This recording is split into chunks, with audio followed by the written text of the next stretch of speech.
Let's Mike News at 5.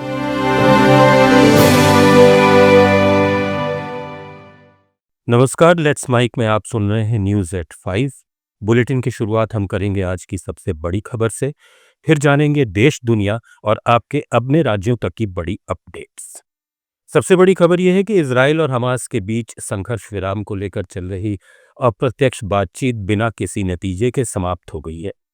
संघर्ष विराम को लेकर कतर की राजधानी दोहा में करीब 3.5 घंटे तक दो अलग अलग भवनों में ये बातचीत हुई। कतर और मिस्र के मध्यस्थों के माध्यम से दोनों पक्षों के बीच संदेशों का आदान प्रदान किया गया, लेकिन संघर्ष विराम को लेकर कोई प्रगति नहीं हुई। अप्रत्यक्ष वार्ता ऐसे समय में हुई जब इजराइल के प्रधानमंत्री बेंजामिन नेतन्याहू अमेरिका के राष्ट्रपति से मुलाकात करने के लिए वॉशिंगटन जा रहे हैं। नेतन्याहू ने कहा कि उन्हें उम्मीद है कि अमेरिकी राष्ट्रपति के साथ होने वाली बैठक से बंधकों की रिहाई और गजा में युद्ध विराम के लिए समझौते की दिशा में प्रगति हो सकती है। उन्होंने कहा कि उन्होंने अपने वार्ताकारों को स्पष्ट निर्देश दिए हैं कि वे इजराइल की शर्तों पर ही संघर्ष विराम का समझौता करें। ब्राजील के रियो डी जेनेरियो में हुए 17वें ब्रिक्स शिखर सम्मेलन में सदस्य देशों ने जम्मू कश्मीर के पहलगाम में हुए हमले की कड़ी निंदा की है। 2 दिन के सम्मेलन के बाद 31 पन्ने का संयुक्त घोषणा पत्र जारी किया गया। इसमें कहा गया कि हम 22 अप्रैल को भारत के जम्मू कश्मीर में हुए आतंकवादी हमले की कड़े शब्दों में निंदा करते हैं, जिसमें 26 लोगों की जान चली गई थी। ब्रिक्स सम्मेलन के शांति और सुरक्षा सत्र को संबोधित करते हुए प्रधानमंत्री नरेंद्र मोदी ने कहा कि पहलगाम हमला भारत की आत्मा, पहचान और गरिमा पर सीधा हमला था। आतंकवाद मानवता के सामने सबसे गंभीर चुनौतियों में से एक है। हाल ही भारत को पहलगाम में एक अमानवीय और कायराना आतंकवादी हमले का सामना करना पड़ा। ये पूरी तरह मानवता पर हमला था। प्रधानमंत्री ने कहा कि व्यक्तिगत या राजनीतिक लाभ के लिए आतंकवाद को मौन सहमति देना, आतंक और आतंकवादियों का समर्थन करना किसी भी परिस्थिति में स्वीकार्य नहीं है।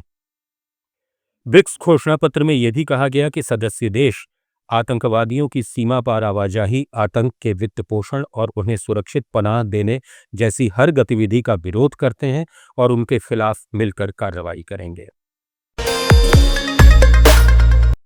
इधर अमेरिकी राष्ट्रपति डोनाल्ड ट्रंप ने कहा कि ब्रिक्स की अमेरिकी विरोधी नीतियों के साथ खुद को जोड़ने वाले देशों से 10% अतिरिक्त टैरिफ वसूला जाएगा। ट्रंप ने ट्रुथ सोशल मीडिया अकाउंट पर कहा कि ब्रिक्स की अमेरिकी विरोधी नीतियों के साथ खुद को जोड़ने वाले किसी भी देश पर अतिरिक्त 10% टैरिफ लगाया जाएगा। इस नीति में कोई अपवाद नहीं होगा। इस मामले पर आपका ध्यान देने के लिए धन्यवाद। ट्रंप ने अपने पोस्ट में अमेरिकी विरोधी नीतियों को लेकर कोई डिटेल्स नहीं दिए। हालांकि उनकी इस धमकी को ब्रिक्स देशों के घोषणा पत्र से जोड़कर देखा जा रहा है।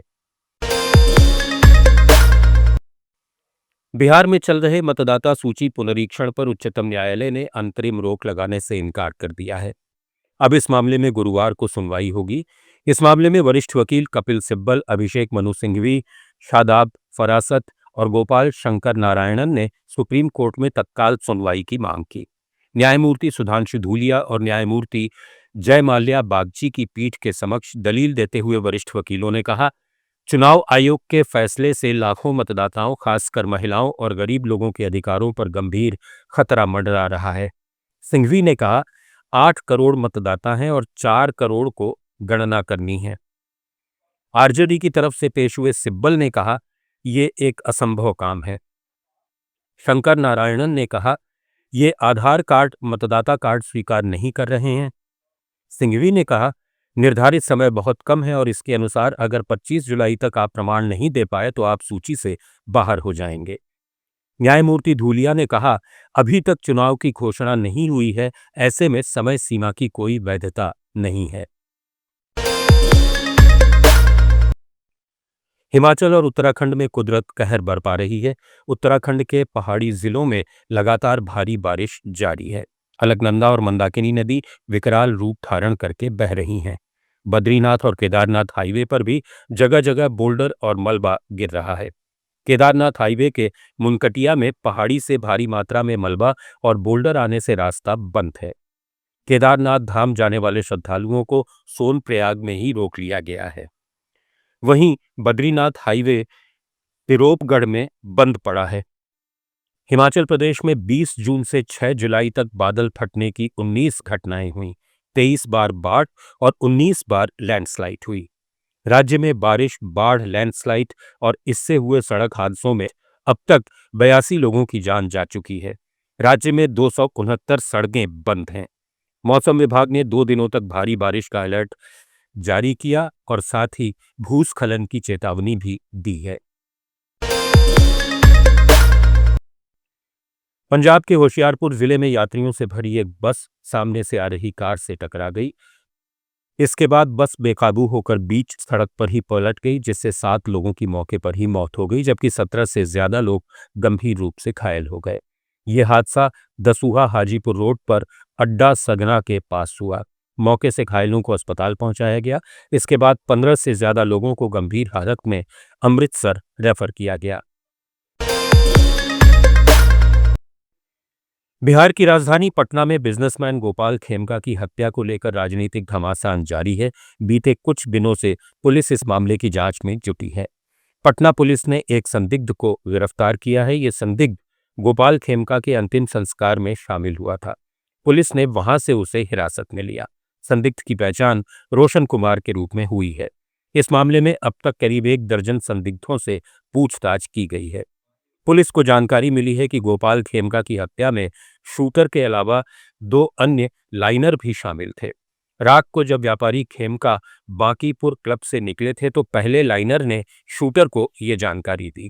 दूसरा लाइनर डिस्कोमान टावर के करीब गांधी मैदान इलाके में था।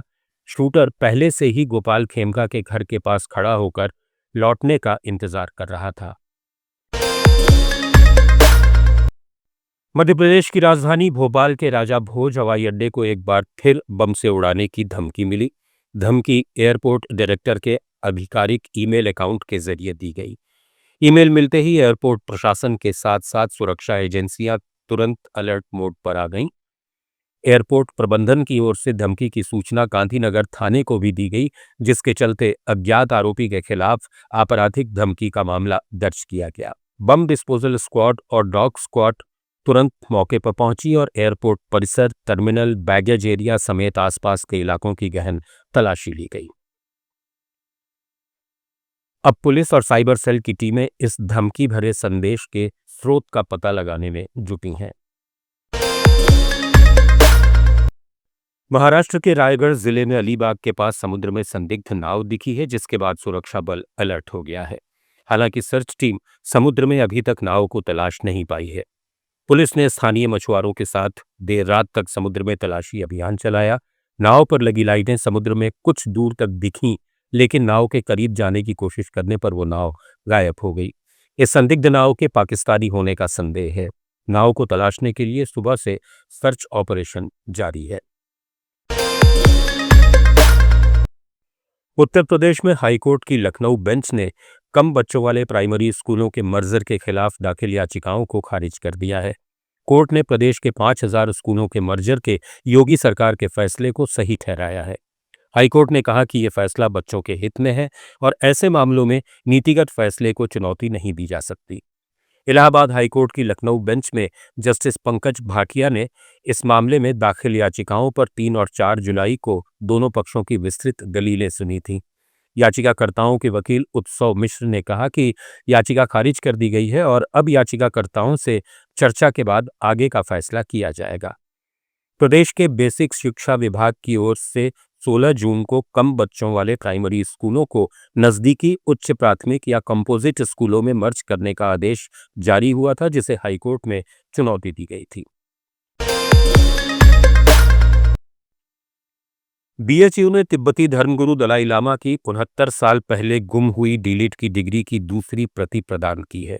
दलाई लामा के 90वें जन्मदिन के मौके पर बीएचयू के कार्यवाहक कुलपति प्रोफेसर संजय कुमार और संयुक्त कुलसचिव ने तिब्बती संस्थान के कुलपति प्रोफेसर वांगचुक दोरजे नेगी को डिग्री की दूसरी प्रति प्रदान की। अब ये डिग्री धर्मशाला के संग्रहालय में रखी जाएगी। बीएचयू की ओर से दलाई लामा को 1956 में डीलिट की डिग्री दी गई थी। उस समय तिब्बत आजाद हुआ करता था, मगर चीनी अतिक्रमण के बाद 1959 में दलाई लामा ने भारत में शरण ली थी। इसी दौरान ये डिग्री कहीं गुम हो गई थी, जिसकी दूसरी प्रति अब फिर प्रदान की गई है। इजरायली सेना ने कहा है कि उन्होंने उत्तरी गजा के एक समुद्र तटीय कैफे पर हमले में हमास के नौसेना के कमांडर को मार गिराया है। इस हमले में कई आम लोग भी मारे गए हैं। गजा के अल बका कैफे पर हुए हमले के बाद गजा और विदेशों में रहने वाले परिवार के सदस्यों ने बताया कि वो बड़ी संख्या में लोगों के हताहत होने की खबर से परेशान हैं। इजरायली रक्षा बलों ने कहा कि इस हमले में नौसेना के कमांडर रमजी रमजान अब्द अली सालेह के साथ साथ हमास की मोर्टार इकाई के उप प्रमुख हिशाम ऐमान अतिया मंसूर और निसिम मोहम्मद सुलेमान अबू सबहा की मौत हो गई। आईडीएफ ने कहा कि सालेह हमास के समुद्री हमलों की योजना बनाने और उन्हें आगे बढ़ाने में शामिल था। बीबीसी ने कैफे पर हमले में मारे गए 29 लोगों के नामों की पुष्टि की है। इसमें से कम 9 महिलाएं थीं और बच्चे भी थे। अमेरिकी राष्ट्रपति डोनाल्ड ट्रंप ने एलन मस्क पर नई राजनीतिक पार्टी शुरू करने की घोषणा के बाद निशाना साधा है। ट्रंप ने सोशल मीडिया प्लेटफॉर्म पर लिखा, मैं एलन मस्क को पूरी तरह से पटरी से उतरते हुए देखकर दुखी हूं, जो पिछले 5 हफ्तों में वास्तव में एक ट्रेन दुर्घटना बन गए हैं। कई सप्ताह तक नई पार्टी पर विचार करने के बाद मस्क ने सप्ताह के अंत में एक्स पर नई पार्टी बनाने की घोषणा की थी। उन्होंने अपने नए दल का नाम अमेरिका पार्टी रखा। टेस्ला प्रमुख की यह घोषणा राष्ट्रपति ट्रंप से सार्वजनिक मतभेद होने के कुछ सप्ताह बाद आई है। अमेरिका के टेक्सास में अचानक आई बाढ़ में कम से कम 82 लोगों की मौत की पुष्टि हुई है, जबकि 41 लोग अभी भी लापता हैं। टेक्सास में बचाव दल लापता लोगों को खोजने में जुटे हैं, लेकिन मौसम विभाग ने मध्य टेक्सास में नई बाढ़ की चेतावनी जारी की है। क्षेत्र में अगले 24 से 48 घंटों के बीच और अधिक तूफान आने की आशंका है। बचाव टीमें कीचड़ और मलबे में लापता लोगों को ढूंढते समय जहरीले सांपों का सामना कर रही हैं। ये टेक्सास के इतिहास में सबसे बड़ा रेस्क्यू ऑपरेशन माना जा रहा है। अमेरिका में छिपकर भारत में हमला करवाने वाले खालिस्तानी आतंकवादी हरप्रीत सिंह उर्फ हैप्पी पासिया को अब भारत लाया जाएगा। अप्रैल में गिरफ्तार किए गए हैप्पी पासिया को अमेरिका की आव्रजन और सीमा शुल्क प्रवर्तन की हिरासत में भेजा गया था। अब उसे भारत प्रत्यर्पित करने की प्रक्रिया शुरू हो गई है। पासिया पंजाब में 16 से ज्यादा आतंकी हमले करवा चुका है। उसकी मां और बहन भी जेल में है। माइक्रोसॉफ्ट ने पाकिस्तान में अपने स्थानीय ऑफिस को बंद करने की घोषणा की है। टेक के मामले में पहले से ही कमजोर पाकिस्तान में कंपनी ने अपना 25 साल पुराना काम बंद कर दिया है। ग्लोबल स्तर पर अपने वर्कफोर्स में कटौती के हिस्से के तौर पर टेक दिग्गज अब अपने रीजनल सेंटर और ऑथोराइज्ड रीसेलर्स के जरिए रिमोट से पाकिस्तानी ग्राहकों को सर्विस प्रदान करेगा। भारत के विपरीत माइक्रोसॉफ्ट ने पाकिस्तान में कभी भी डेवलपमेंट या इंजीनियरिंग बेस स्थापित नहीं किया और सिर्फ सेल्स ऑपरेशन तक खुद को सीमित रखा। तो न्यूज़ एट 5 में फिलहाल इतना ही। बने रहिए लेट्स माइक के साथ। आप सुन रहे थे let's mic more than radio. Follow कीजिए हमें हमारे सोशल मीडिया प्लेटफॉर्म्स पर। आप सुन रहे थे let's mic more than radio. Follow कीजिए हमें हमारे सोशल मीडिया प्लेटफॉर्म्स पर।